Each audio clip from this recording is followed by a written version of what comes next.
Halo, selamat malam guys. Berjumpa lagi dengan saya Besti Fari Balsin. Hari ini kita akan podcast tapi tanpa face.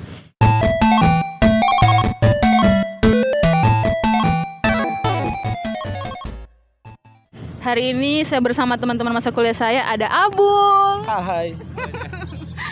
ada Iko, Sawadihha. ada Inces, ada Wayan, juga ada Safaat. Oke, hari ini kita akan main tanya jawab cepat. Dimulai dari saya. Pokoknya kita akan saling melemparkan pertanyaan supaya bisa mengalir diskusi ini bisa jadi santai. Pertama-tama saya ingin bertanyakan Abul, kamu pilih mana? Tukang bohong atau tukang selingkuh? Menjebak itu. Menjebak itu. Ada tukang bohong. Mendingan mana? Iya, mendingan mana tuh harus pilih, tukang bohong atau tukang selingkuh? Kalau selingkuh sabong juga. Oke, kalau begitu pertanyaan saya ganti. Kapan target menikah kamu? Nanti dulu Ikram baru saya. Ikram. Mana? Pertanyaan ini boleh. Cantik miskin, kaya jelek. Cantik miskin. Kenapa? Karena harta bisa tercari bersama. Asik. Bisa tuh. Masa saya diserang? Ganti. Cara Anda mencari calon bagaimana? Apakah cari orangnya atau tunggu di rumah? Sebagai laki-laki tuh cari pasangannya lah.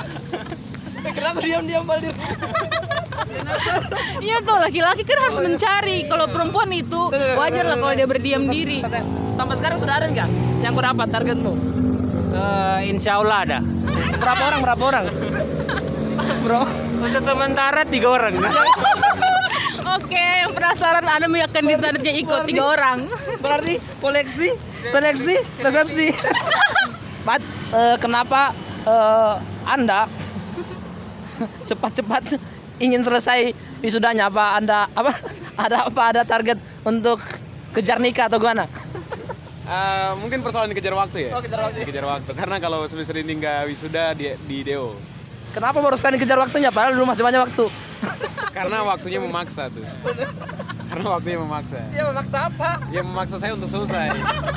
Karena saya berada dalam 2 pilihan, selesai atau tidak. Yang lain tidak Kalau sih. tidak selesai berarti. Yang rindu sesantai sih. Apa yang ada di pikirannya kalian saat saya bilang ekspektasi? Ekspektasi. Keinginan? Keinginan tak sesuai harapan? Harapan. Perhitungan, perkiraan. Asik. Perkiraan. Ekspektasi itu sesuatu yang sudah diperhitungkan. Jadi kita sudah punya apa ya? Punya standar dan neraca sendiri untuk menggapai itu. Sekarang kita bicara masa depan dari sudut pandang seorang laki-laki, dan kita akan bicara sudut pandang seorang perempuan dan laki-laki.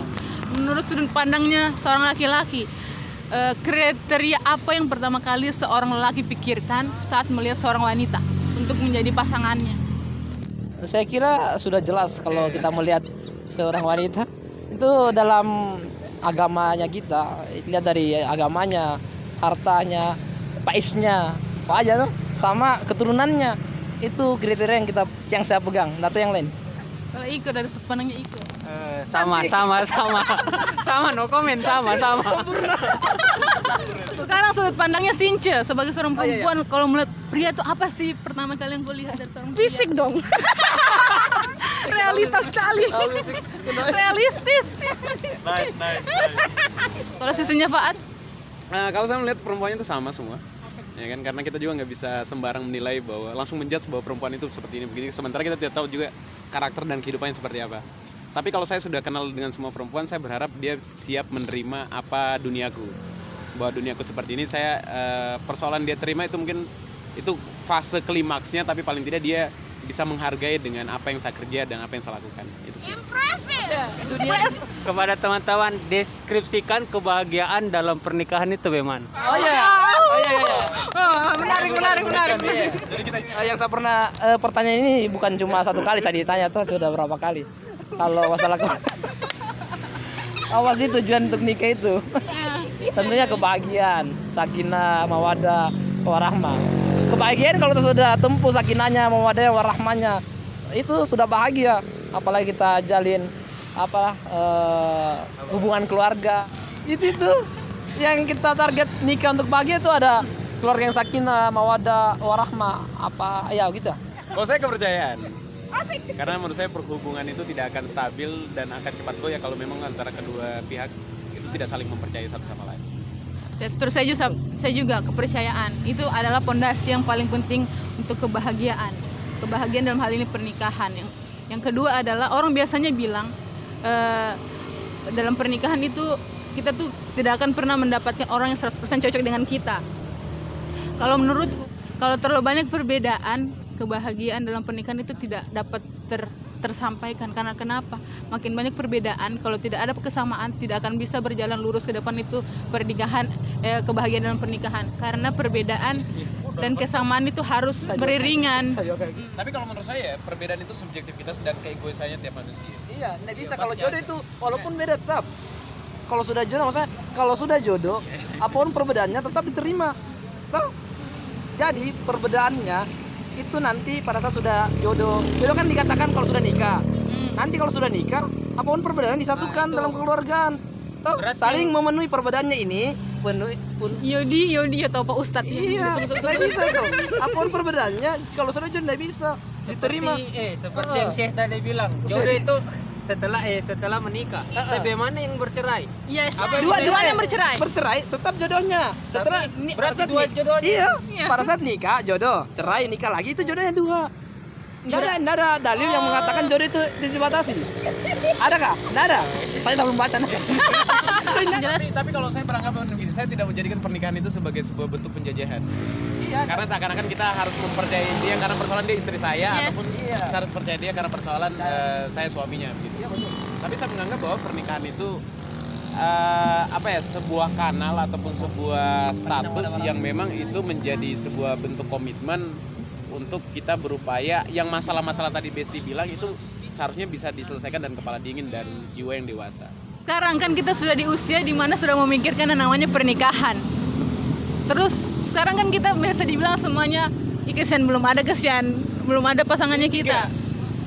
Kalau Iko kan ada yang ser tapi masih dalam proses transisi bisa dibilang yang seleksi. Menurut saya dengan Iko jujur begitu, menurut saya terkadang kan perempuan menilai kalau laki-laki punya target 3 orang dia bilang playboy. Yes. Tapi menurut saya tidak, karena saya memposisikan laki-laki itu sebagai orang objek yang selektif. Iya, Tidak ada yang sempurna, tapi saya lihat memang Igo dia berupaya mencari yang terbaik dan memang orang itu sefrekuensi dengan Igo. Iya. Tapi secara pribadi, kalau kalian di usia yang sekarang, apakah sudah ada memang benar-benar keinginan untuk menikah atau masih mau mencari waktu yang pas dulu di usia yang ini? Belum deh, masih mau seleksi saja, belum ada niat ke serius. Kalau saya sih sudah ada tapi masih cari waktu kapan. Entah itu 1 tahun 2 tahun, kan namanya cari waktu tuh. 1 tahun 2 tahun cari waktu. Tapi siap-siap. Anda Iko siap? Kalau Tuhan mentakdirkan sekarang ya enggak apa-apa sih. Alhamdulillah besok. Kalau saya melihat hubungan itu adalah sebuah proses pengklasifikasian dan saya menganggap bahwa pernikahan itu adalah fase akhir. Yang seperti saya bilang tadi, pernikahan itu adalah fase klimaks dari sebuah hubungan. Nah, kalau pertanyaannya adalah apakah kemudian di usia saya sekarang yang 25 tahun saya sudah siap untuk menikah? Saya berupaya, saya hanya sebatas bisa jawab saya berupaya untuk bisa menikahi anaknya orang. Karena toh kemudian kehidupan ini bukan sekedar untuk pernikahan saja. Kehidupan ini banyak tujuan lain yang harus kita kerjakan. Nice, Inces coba kita dengar. Anggapan nih. Untuk saat ini jangan dulu lah. Tapi sudah Karena pernikahan itu bukan main-main lah. Susah. Awal masuk kuliah nih, ini yang saya tanyakan terhadap teman-teman. Awal masuk kuliah, siapa yang menjadi pandangan pertamanya teman-teman? Oh nice, pandangan pertama saat masuk kuliah Saya- di kelas kuliah kita. Saya pandangan pertama aku itu PA. Saya cari PA aku. Lebih sederhananya mungkin perempuan memandang laki-laki dan laki-laki memandang perempuan. Cinta pertama di kampus. Cinta pertama di kampus. Kalau cinta pertama di kampus Ada tidak? tidak ada. Benar. Enggak. Ada, itu bukan cinta pertama. Gantian buat Itu setelah Iko. Mungkin kakak kelas ya. Inces. Siapa deh? Nggak ada saya kayak. Sama saja nggak ada. Sama saja nggak ada. Cerita. Apa saya cerita, Bul? Karena saya susah jatuh cinta. Angkat. Kenapa Besti susah jatuh cinta? Apa alasannya? Apakah menurut Anda cinta itu cinta itu tidak ada dalam hidup Anda atau enggak? Maksudnya cinta dalam hubungan. Punya trauma. Atau ada trauma ya? Pernah di Nggak pernah disakiti, alhamdulillah. Tapi apa di? Mungkin saya yang terlalu pemilih, terlalu apa kalau? selektif. Iya, selektif dan terlalu perfeksionis. Dan belum menjadi prioritas mungkin ya. Yes, dan belum menjadi prioritas. Yang jadi prioritas yang kayak bagaimana? Ya prioritas sekarang apa? Yang kayak bagaimana? Prioritas yang kayak bagaimana ya? Politik Yang atau bagaimana? Yang dokter kah, apa kah? Tentara kah? Sekarang prioritasku adalah karir. Susah dideskripsikan. Bangun cinta bisa. Ada tuh lagu, lebih baik bangun cinta. Sebagian besar perempuan itu beranggapan bahwa dirinya itu harus diprioritaskan dalam konteks hubungan. Terkesan kesibukannya laki-laki yang lain itu lupakan dulu, prioritaskan diriku sebagai seorang perempuan. Karena kodratnya tuh perempuan butuh disayangi, butuh diayomi. Jadi laki-laki nggak mesti harus di ngertiin, nggak mesti. Tidak, bukan berarti begitu, tapi kan Apa alasannya? Karena begini kan ada bebaskan dia keluar karena kau tidak percaya ada kemana. Berarti yang tadi pertama awalnya kepercayaan hilang tuh, saling percaya. tidak, bukan begitu. Begini, kalau ada pernah saya dengar ceramah toh, laki-laki itu logikanya 99%, wanita itu berpikir selalu 99% pakai perasaan. Jadi ini saya bilang wanita itu sosok yang lemah, jadi dia butuh disayangi, butuh diayomi. Makanya saya bilang itu sudah kuadratnya wanita, kenapa dia harus sudah begitulah wanita ingin terus dimengerti. Dia pasti mengerti. Apalagi jangan bisa, bukan saya wanita, jangan saya. Tapi kan sudah pantas. Kalau laki-laki yang begitu, Kenapa laki-laki? di pandangannya wanita, kalau laki-laki yang terlalu posesif itu, yang terlalu butuh disayangi itu di pandangannya seorang wanita, menurutku itu tuh tipe laki-laki yang posesif, yang terlalu menye-menye. Kalau menurutku, kalau laki-laki yang bersikap seperti itu, menurutku itu menye-menye. Jadi kalau saya tuh menurutku laki-laki harus kuat. Pacaran. Pacaran. Maksudnya pacaran ini dalam konsep antara boleh pacaran dan tidak bisa pacaran. Tidak bisa. Kau menurutmu tipe orang yang mau pacaran atau tidak? Saya tidak. Sebisa mungkin tidak. Faat. Saya sebisa mungkin lah. Terserah orang mau nilai seperti apa, konteks pacaran itu seperti apa. Mayoritas mengatakan bahwa pacaran ujung-ujungnya seperti ini, terserah, saya juga nggak peduli. Tapi saya beranggapan bahwa pacaran itu hanya sebagai apa ya, sebatas kata komitmen itu aja. Sama kayak taruh, ya kita berkomitmen, tergantung nanti kita menjalaninya seperti apa begitu. Pacaran saya rasa memang tergantung sih nanti personalnya mereka itu bagaimana menjalankan hubungan itu. Berarti Hanya memang kata pacaran itu sudah terasosiasikan Yes. buruk. jadi begini. Kau tipe yang butuh pacaran atau tidak? Butuh Butuh. Why? supaya bisa lebih mengenal satu sama lain toh. Jadi harus butuh. Kalau saya tidak butuh. Saya orangnya komitmen saja. Saya tidak butuh istilah pacaran. Karena menurutku kalau pacaran itu kita kayak terlalu terikat. Masa-masa kuliahnya kita, hal apa yang paling kamu rindukan waktu kita kuliah? Terus hal konyol apa yang pernah terjadi waktu kita kuliah? Kau harus ceritakan sekarang. Hal konyol yang ke orang saya. Hal konyol apa pernah kita kuliah? Pertama Dandi. Waktu di parkiran saya, Ikram, Fakrul, Ririn. Itu kan waktu kita pulang nih kan, kita mau pulang. Ada Karin mau lewat kita mau pulang, maksudnya pulang sudah parkiran motor. Karin kan biasa Iya. minta antar. Ini belum. Ini Karin, ini ada dia bilang saya sudah Karin. Baru dia orang gangguin lah tuh. Ternyata Karin ada di belakangnya. Jadi apa? Jadi kau orang gibahi orang ada di belakangnya. Dia lagi makan Dandi ada di belakangnya. Masa muncul Karin, dia sudah kau. Jujur ya. Kacau, menggibah orang ada di belakang. First impressionnya kamu orang saat pertama kali kita ketemu di kampus, mulai dari Faat. First impressionmu lihat kita. Saya anggapnya Besti itu pembalap gitu. Dia partner dengan siapa tuh sebetulnya? Herni. Inces. Saya dari awal saya sudah tahu dia orang yang berupaya untuk ceria. Walau hatinya tersakiti. Iko juga. Enggak. Inces pandainya, dia tidak berupaya tereksploitasi, dan dia berupaya, dia tuh ada buat semuanya gitu. Saya lihat Inces seperti itu.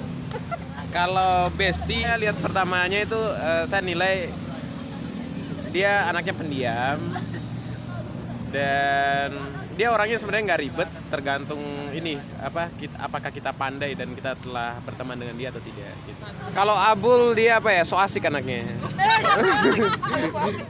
Kalau Ikram apa ya, saya terkadang jengkel sama dia karena kenapa dia yang harus paling ganteng di ruangan gitu. Opa. Jengkel baru ganteng. Iya gitu. Karena kegantengannya tersebut yang saya jengkelkan. Masa iri. Wayan tahu wayan. Mayoritas matanya perempuan itu tertuju pada dia gitu. Wayan. juga.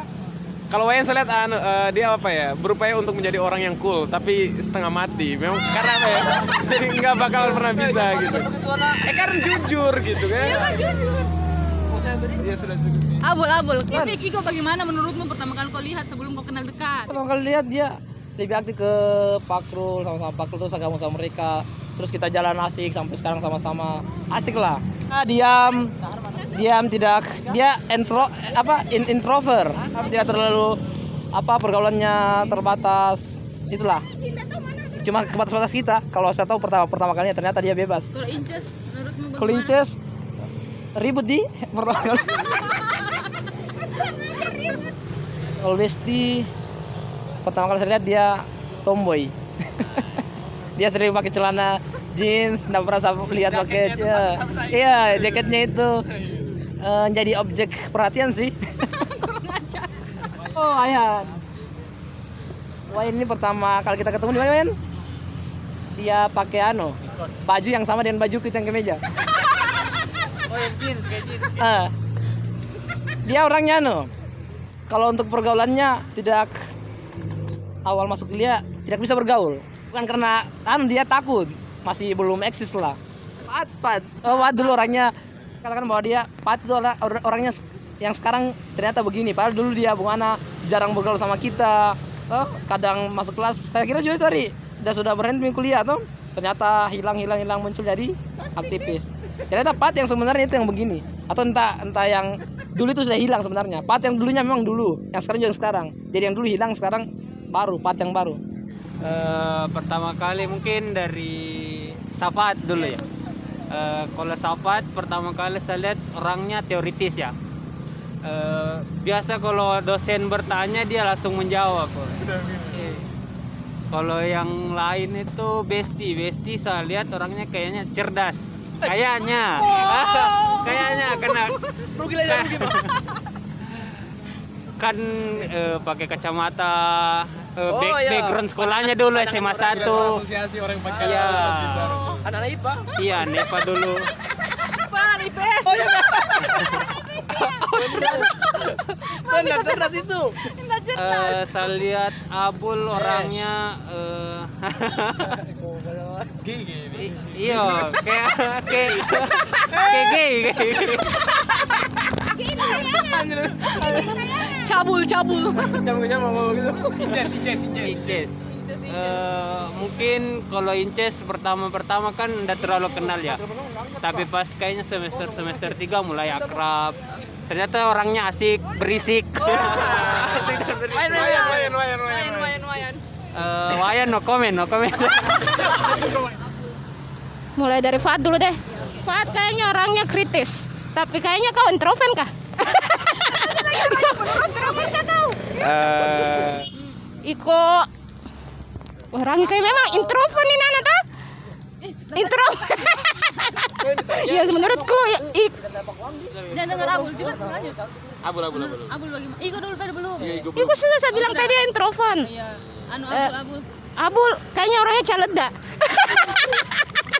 Caleda. Pencicilan, kau tahu? Wayan dia tuh so cool. Asik. So cool. Betulan. Besti. Besti ini wanita idolaku. Betulan wanita idolaku. Kenapa? Hah? Karena dia tuh mana di? Kamu termotivasi dengan dia? Iya, termotivasi sama dia. Semuanya serba bisa. Betulan. Serba bisa. Bisa. Besti, pertama masuk kuliah bagaimana melihat teman-temannya? Pasti bisa menilai lah. Kalau untuk Abul sendiri, bagaimana sudut pandangnya Besti awal kali melihat Abul? Menurutku pertama kali saya lihat Abul, ini orang so ganteng sekali.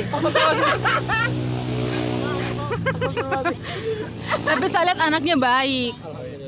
Hanya memang dia mungkin cara memperlakukan orangnya seperti itu biar gampang bergaul. Iya. Itu di saya. Tapi ada pikiranku bilang ini anak so anu sekali. Begini. Enggak, itu kan menurutku, jangan kau celah. Bisa tuh dibantah tuh. Kalau Iko sama dia bilang Fat tadi. Kalau kita bersama Iko, gaganya mini anak. Toh? Pokoknya semua orang yang lihat Iko pasti bilang Iko itu kalem. Iya betul. Betul, saya bilang ternyata kesini ternyata Iko tidak sependiam itu ternyata. Iya yang orang nggak tahu. Kalau kita lihat. Berikutnya Wayan juga pendiam. Pertama kali tuh pendiam. Dia udah bilang tadi. Cucu bilang susah bergaul, susah adaptasi. Sampai saya ingat sekali tuh first impressionku. Udah maju di depan itu suruh sampai keringat dingin itu. ternyata Wayan segugup itu, orang yang gugupan. Kalau Inces dari awal saya lihat Inces saya sudah tahu bahwa dia orangnya ceria banget. Pertama kali saya lihat kau Faat, anak bagaimana dia kayak susah deskripsikan ini anak. Soalnya kan dia jarang bergaul di kelas. Senior dia.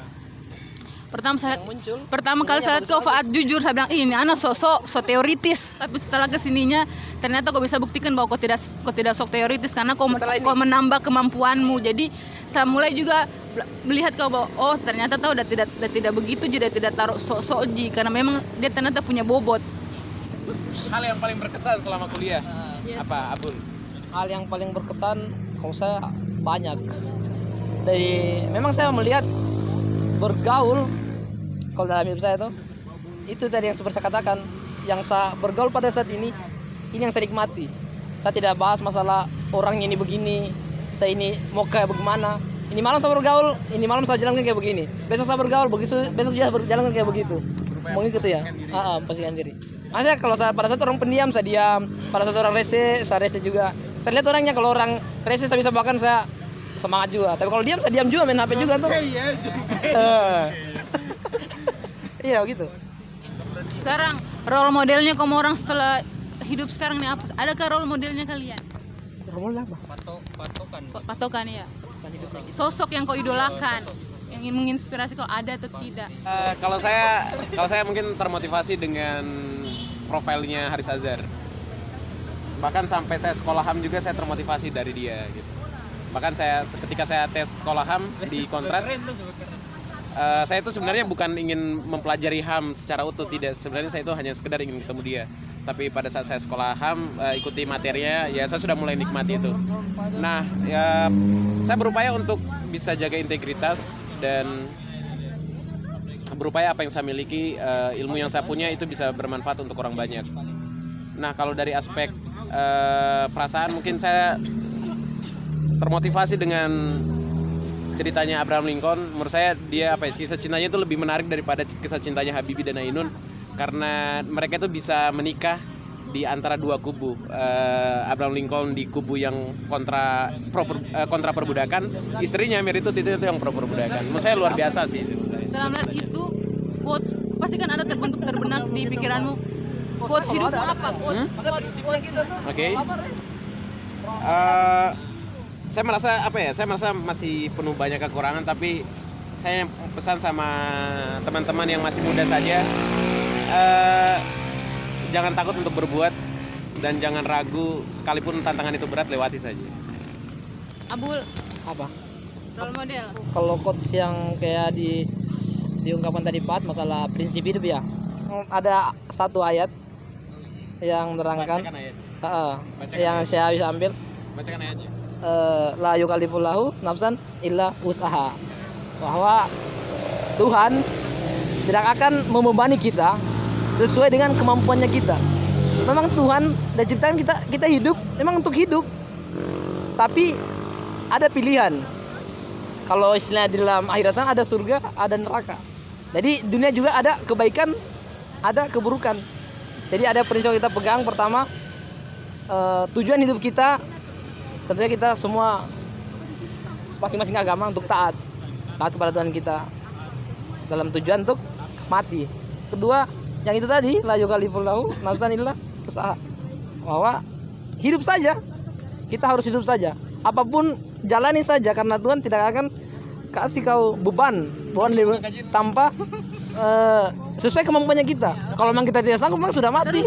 Tidak mampu. Terus yang terakhir, Tuhan. Role model itu siapa? Oh, yang kita harus ambil. Sosoknya ada tidak sosok, atau kau hanya belajar saja dari hidup dari beberapa orang? Saya belajar dari hidup. Kalau untuk sosok yang Berarti tidak ada, hampir semua yang tidak ada melakukan. sosok yang sangat objek sekali terfokus begitu, tidak ada. Kau belajar Adalah. dari semua orang saja. Tentunya kalau saya sendiri pribadi Nabi Muhammad. Luar biasa. Jawaban aman. Sama ambil siapa? Iko. Role modelku yang pertama itu seorang bapak, di mana karena ketekunan dan kesabarannya saya bisa sampai seperti ini. Setelah kau lihat Iya, itu dari role bapak. modelmu tuh, apa quotes apa yang bisa kau tarik hingga menjadi satu prinsip dalam hidup? Yang pertama itu kesabaran. Iya. Sabarannya bapaknya dia ikram ikuti. Tahu sekali ya. Bapaknya dia lihat bapaknya. Saudaranya ya? Karena dari kesabaran tuh, ketenangan, dia juga harus tenang. Ternyata begini. Kajian-kajiannya bapaknya, besarnya. Saudara kayak gitu. Kan dia bilang gitu. Saya itu psikolog tinggi. Jas. Penasaran. Amanda Manopo. Apa siapa role modelmu? Saya tahu fokusku, prinsipku, fokus untuk membaikkan diri sendiri saja dulu. Role modelmu siapa? Hah? Role modelmu. Untuk saat ini tidak ada. Saya tahu untuk motivasi diriku, saya suka nilai orang. Dari sisi-sisi negatifnya, kemudian saya jadikan sisi positif untuk diri saya sendiri. Untuk Besti. Susah juga dikasih. Role modelnya Besti dan prinsip apa yang Besti pegang sampai saat ini. Role model. Saya nggak mau mencari role model jauh-jauh. Role model hidupku adalah ibuku. Di situ saya belajar ketegaran, kesetiaan, dan berbagai hal baik. Pokoknya hal baik dari ibuku. Terus dari saya melihat dia sebagai role model, saya tarik kesimpulan bahwa hidup itu adalah belajar. Hidup itu akan terus belajar. Sampai kau mati kau akan belajar. Kesimpulanku adalah hidup itu setelah melihat role modelku itu mamaku, dari sisi kesetiaannya, dari sisi agamanya yang saya cukup belajar banyak dari dia. Saya cuma berpikir bahwa ternyata hidup itu belajar, karena mamaku tuh saya lihat orangnya berproses. Jadi saya tuh pokoknya role modelku itu mamaku. Kalau masalah tadi yang pernah Besti katakan, masalah karir untuk meningkatkan karir Besti, apa Anda melihat dari seorang ibu atau dari panutan orang lain, karirnya orang lain begini, apa kamu ikuti? Ada tidak role model masalah karir?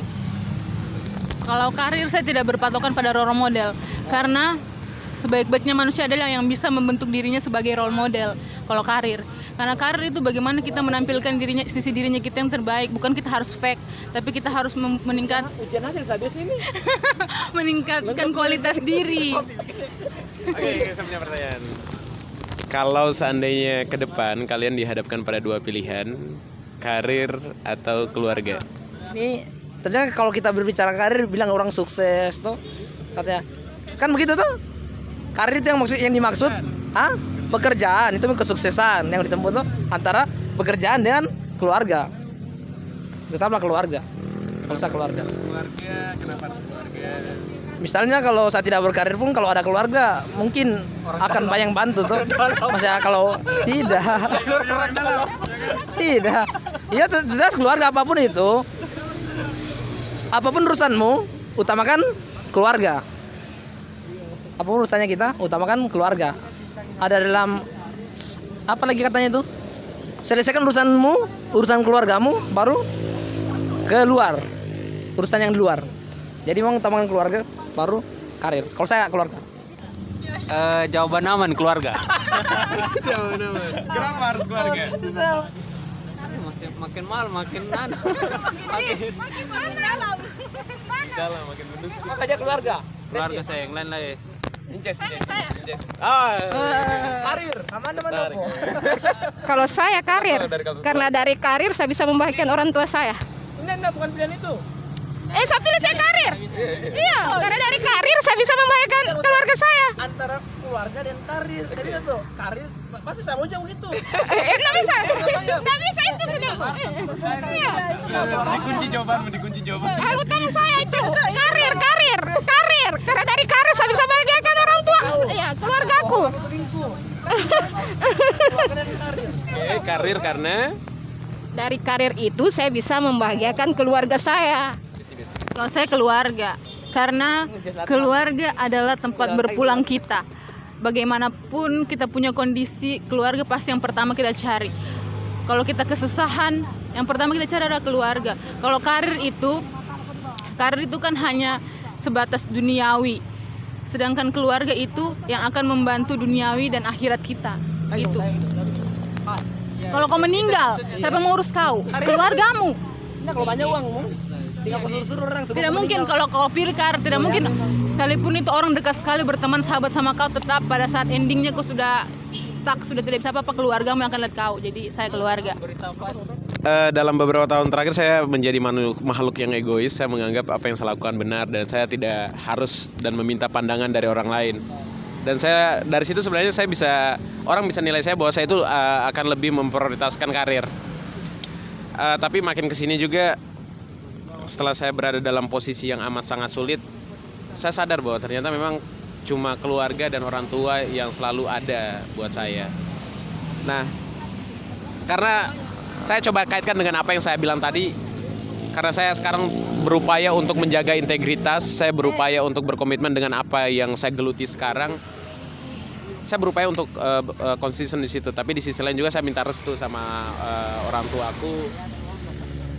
Alhamdulillah dia restui, tapi saya harus dalam posisiku sekarang saya lebih utamakan keluarga dulu. Saya harus memberikan kesenangan, kebahagiaan terhadap orang tua karena saya harus wisuda. Nah, persoalan ke depan bahwa seandainya saya dihadapkan dalam posisi saya kerja di luar kota, orang tuaku ada di kampung lain, saya percaya rezeki itu ada di mana-mana. Itu saja. Saya percaya rezeki ada di mana-mana. Bicara restu orang tua, memang sebenarnya tujuannya hidup kita di dunia ini kan cuma, kalau untuk saya pribadi, menurutku yang pertama itu kita harus cari, pertama tuh ridho Allah, yang kedua tuh ridho orang tua. Dan saya nggak menjadi orang yang menyesal. Betul. Pernah tidak di antara kalian semua itu berada dalam posisi sudahlah, saya tidak mau dekat lagi dengan siapapun, saya ingin fokus dengan hidupku dan karirku dan keluargaku. Saya tidak ingin peduli lagi saya harus pacaran, saya harus dekat dengan pasangan saya gitu. Pernah tidak berada dalam posisi tersebut? Saya itu manusiawi pasti pernah. Manusia itu pasti pernah merasa udah kayak minder. Ada satu titik pasti ya menyerah, putus asa, Galau, nangis, Sama-sama kita habis dari kita. pasti itu manusiawi. Saya pernah merasa bahwa dalam hidup itu kayaknya cuma saya memperhatikan orang, cuma saya yang terlalu peduli orang, sementara orang tidak pedulikan saya di saat saya butuh.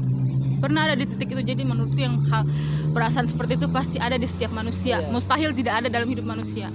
Karena itu manusia, saya bilang tadi, manusia itu tempatnya belajar. Jadi pasti kita pernah merasakan hal yang seperti itu. Apa dikatakan dari Besti sama bahwa manusiawi, bahwa kita pernah merasakan kayak begitu tuh. Mungkin dari perasaan putus cinta katanya tuh, bahwa ini yang dikatakan tadi tuh kayak begitu. Terus. Tidak, itu saya tangkap yang dari apa yang dikatakan Pat. Mungkin dia lebih ke situ tuh, karena diputuskan, tidak peduli sama pacar, tidak mau pacaran lagi tuh, dia fokus sama orang tuanya. Emang pernah rasakan begitu. Tapi kita kan manusia selalu berbeda-beda karena khilaf, karena memang lawan yang berat itu nafsunya kita manusia tuh. Khilaf yang berat bagi kita. Kadang sekarang kita bilang tidak, besok dapat lagi yang cantik, oh iya. Udah korbankan lagi semua perasaan untuk dia, enggak fokus sama keluarganya, kan begitu. Sebenarnya itu lawan terberatnya manusia di Iya, adalah dirinya sendiri. Sebenarnya. Hawa nafsunya. Kalau nafsu kan selalu nafsu lebih mengarahkan kita ke keburukan tuh. Gitu. Kalau saya sepakat sih dengan apa yang disampaikan Abdul dengan Besti, bahwa sebenarnya musuh terberat itu adalah dirinya kita sendiri. Karena memang saya juga pernah berada dalam posisi tersebut, ketika kemudian orang telah percaya pada saya berupaya untuk melibatkan diriku dalam situasi tersebut. Di saat saya balik belakang, ternyata saya itu butuh kopi, saya butuh rokok dan lain sebagainya. Dan alhamdulillah sampai sekarang juga saya bisa lawan nafsu itu gitu. Kalau saya sih seperti itu. Jadi pertanyaan terakhir dari perbincangan sepanjang ini, kalian menyimpulkan apa kesimpulannya kalian dari pertemuan hari ini? Saya menyimpulkan memang pertemuan ini adalah pertemuan, saya kutip Naraya Pak Arto, pertemuan yang kita sudah janjikan dari 3 minggu lalu dan ini sudah lama sekali kita tidak pernah bertemu lagi, berkumpul lagi. Ini pertemuan ini sudah dijanjikan, direncanakan dari minggu lalu. Nah, ini pertemuan sangat berkesan karena ada juga seorang apa namanya? Kalau kita apa namanya? Moderator. Ada YouTubers. Apa nama kau? Ada saudara Besti yang bisa membuat suasana ini jadi ceria. Tadinya Ikram juga sudah mau tidur, datang lagi. Kan dia memang membutuhkan pertemuan ini itu. Wayan yang sudah capek datang lagi, Pat yang duluan datang. Perempuan cuma 1-2 karena kita butuhkan pertemuan ini yang direncanakan oleh Inces. Kesimpulannya bahwa pertemuan ini sangat berkesan. Saya juga sudah lama sekali tidak keluar selama ini. Dan banyak manfaat, banyak ilmu kita dapat dari Besti, Since, Sapaat, Ikram, Wayan. Ini yang saya dapat pelajaran bahwa semangat ini untuk berkumpul walaupun dia kadang capek, datang diam. Sekian, Ikram.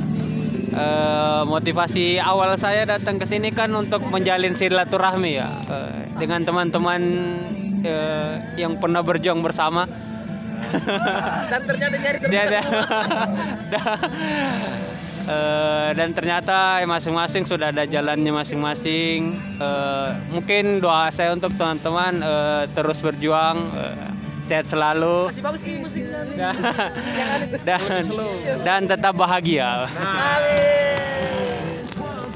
Saya mau bilang terima kasih sekali buat teman-teman semua, karena apa yang saya tidak rasakan di masa lalu, malam hari ini itu saya rasakan walaupun cuma beberapa jam saja ya. Tapi saya terima kasih sekali sih, saya bersyukur sekali saya bisa cerita banyak, saya bisa ngumpul banyak, saya bisa bercanda lebih asik dengan teman-teman semua.